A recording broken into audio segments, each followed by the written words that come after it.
বর্তমান সময়ে দেখা যায় চাইলেই যে কোনো মিডিয়া যে কারো বিরুদ্ধে যাচাই বাছাই ছাড়া মিথ্যা প্রপাগান্ডা ছড়িয়ে ব্যক্তিগত পারিবারিক ও সামাজিক মর্যাদা মারাত্মকভাবে ক্ষুণ্ণ করে। গণমাধ্যমের এই অপব্যবহার রোধে সরকারের কি ধরনের নীতিমালা বা অবস্থান গ্রহণ করা উচিত বলে আপনি মনে করেন? প্রথমত, আমাদের নিউজ এজেন্সি যেগুলো আছে সেগুলোতে আসলে মোরাল দিকটাকে খুব গুরুত্বের সাথে যেন চর্চা করা হয়, সে বিষয়টি আমাদের কাঠামোতে নিয়ে আসা দরকার। দুর্ভাগ্যজনক বাস্তবতা হলো আমাদের কাঠামোতে উল্টোটা আছে, বরং ইসলাম বিদ্বেষ বা ইসলাম থেকে গা ঝাড়া ভাব নিয়ে আসা এই প্রচেষ্টাটা বরং আমাদের সমাজে সবচেয়ে বেশি দেখা যায়। এটা খুবই দুর্ভাগ্যজনক বাস্তবতা। তো সেজন্য এই জায়গা থেকে আমাদের সর্বোচ্চ চেষ্টা করতে হবে যে আমাদের মূল কাঠামোতে যেন যে যেখানে আছেন দায়িত্ব পালন করেন, তিনি মিডিয়া কর্মী হোক, অন্য কোথাও হোক, সেখানে তার মোরাল দিকটা যেন নিশ্চিত করা হয়, আল্লাহর ভয় যেন থাকে এবং তার নীতিনৈতিকতার বিষয়টা যেন তার ভিতরে প্রবেশ করানো যায়। এর পাশাপাশি আপনার সোশ্যাল মিডিয়াতে অন্যান্য জায়গাতেও ব্যাপকভাবে এই যে অপতথ্য ছড়ানোর ভয়াবহতা কোরআন হাদিসে দিয়েছে, সেটার ব্যাপকভাবে প্রচার প্রসার হওয়া দরকার। পাশাপাশি এই সমস্ত অপতথ্য এগুলো যাতে না ছড়ায় বা ছড়ালে সেটা যেন ফ্যাক্ট চেক করা যায়, এ বিষয়ে নানাভাবে প্রশিক্ষণ, অ্যাওয়ারনেস এগুলো তৈরি করতে হবে এবং এর জন্য শাস্তির বিধানও, আমি জানি না প্রচলিত আইনে কোনো শাস্তির বিধান আছে কিনা, যদি না থেকে থাকে তাহলে সেক্ষেত্রে সুস্পষ্টভাবে এ ধরনের অপরাধ করার ফলে শাস্তির বিধানও আসলে থাকা উচিত। কারণ আপনি মিডিয়া কর্মী হন বা যেই হন না কেন, আপনি কারোর চরিত্রে হনন করবেন, ধারণা প্রসূত একজনের বিরুদ্ধে আপনি অপতথ্য ছড়াবেন, তার জন্য আপনার কোনো শাস্তি হবে না, এটা তো অবশ্যই জুলুম। অতএব এই বিষয়টাকে মাথায় রেখে প্রয়োজনীয় শাস্তির আইনও করা যেতে পারে। রাজনীতিবিদদের সমালোচনা কি গীবত হিসাবে গণ্য হবে?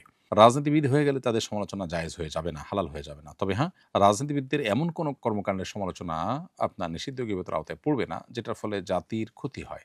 জাতির যে ক্ষতি আছে তার অবস্থানগত কারণে, তার আচরণগত কারণে সেটার সমালোচনা করা যাবে। ব্যক্তি হিসাবে তার সমালোচনা যদি আপনি করেন, যেটা আসলে কোনো জাতীয় বিষয় না বা যেটার সাথে তার রাজনীতিবিদের কোনো সম্পর্ক নাই, মানুষ হিসাবে মানুষের ভালো মন্দ থাকে, সেটা সমালোচনা করেন, সেটা অবশ্যই অন্য ১০টা গীবতের মতো গীবত হবে এবং নিষিদ্ধ হবে। প্রকাশ্যে সে কোনো অপরাধ করেছে, এমন কিছু করেছে যেখানেতে সামাজিক বা জাতীয় স্বার্থ জড়িত আছে, তখন সেটার সমালোচনা করা, সেটার সে দোষের কথা বলা, সে ত্রুটির কথা বলা, এটা সন্দেহভাবে জায়েজ রয়েছে।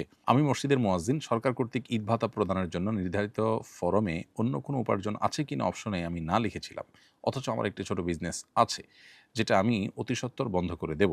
এখন আমার কি সরকারি এই ভাতা নেওয়া হালাল হয়েছে? প্রিয় দর্শক, আপনার এই প্রশ্নের উত্তর হলো যে, যদি অপশনে না লিখলে আপনার জন্য ভাতা প্রযোজ্য হতো না, এমনটি হয়ে থাকে, তাহলে সেক্ষেত্রে আপনার জন্য এই ভাতা গ্রহণ করা জায়েজ হয়নি, বরং এটা আপনাকে ব্যাক করতে হবে, ব্যাক করার অপশন থাকলে। আর না হলে শরীয়ী নির্দেশনা মতে এটি আপনি দান বা পরবর্তী করণীয় নির্ধারণ করে এ থেকে আপনাকে মুক্ত হতে হবে। যখন কোনো উপহার উপঢৌকনের জন্য শর্ত দেওয়া হয় যে এই ক্যাটাগরির মানুষকে দেওয়া হবে, তখন আপনি সেই ক্যাটাগরির মানুষ না হয়েও সেটা গ্রহণ করেছেন, সেদিক থেকে এটা গ্রহণ করা আপনার জন্য জায়েজ হবে না, এটা আপনাকে ব্যাক করতে হবে। আর যদি ব্যাপারটা এরকম না যে এই হা নার উপরে আপনার ভাতা নির্ধারণ হতো, বরং আপনি না লিখলেও, হা লিখলেও আপনি ভাতা পেতেন, এরকম যদি হয়, তাহলে সেক্ষেত্রে ভাতা গ্রহণ করা আপনার জন্য জায়েজ হবে।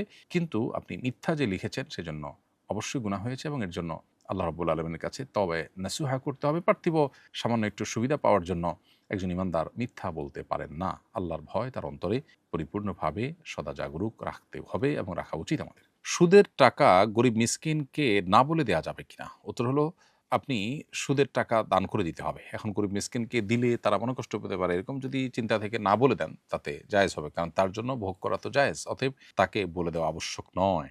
আপনি না বলে দিলেও দায়মুক্ত হবেন। আমি একজনকে কিছু টাকা ঋণ দিয়েছিলাম। এখন সে আমাকে তার হারাম উপার্জন থেকে আমার টাকা পরিশোধ করতে চাচ্ছে। আমি এই টাকা নিতে পারব কিনা?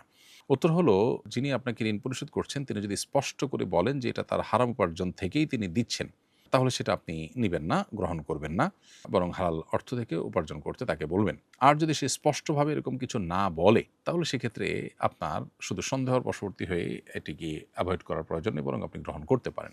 অনেক ওলামায়ে কেরাম এখানে একটা পার্থক্য করেন যে হারাম লিআইনিহি লিগাইরিহি, কিছু হারাম আছে মূলগতভাবে হারাম। ধরুন, আপনি কাউকে এমন কিছু দিলেন যেটা সরাসরি হারাম। ফর এক্সাম্পল, আপনি কাউকে শূকরের গোশত দিলেন বিনিময় স্বরূপ, তো এটা তো স্পষ্ট হারাম। আরেকটা হলো যে মূলগতভাবে হারাম না, বরং উপার্জনের প্রক্রিয়াগতভাবে হারাম হয়েছে। ধরুন, আপনি একজনের সম্পদ নিয়েছেন, প্রতারণা করে তার সম্পদ নিয়েছেন। এই সম্পদটা মূলগতভাবে হারাম না, কিন্তু প্রক্রিয়াটা হারাম। এটাকে অনেক ওলামায়ে কেরাম বলেছেন বিনিময় হিসাবে যদি কাউকে দেয়া হয়, যিনি গ্রহণ করেছেন তার জন্য এটা নাজায়েজ হবে না।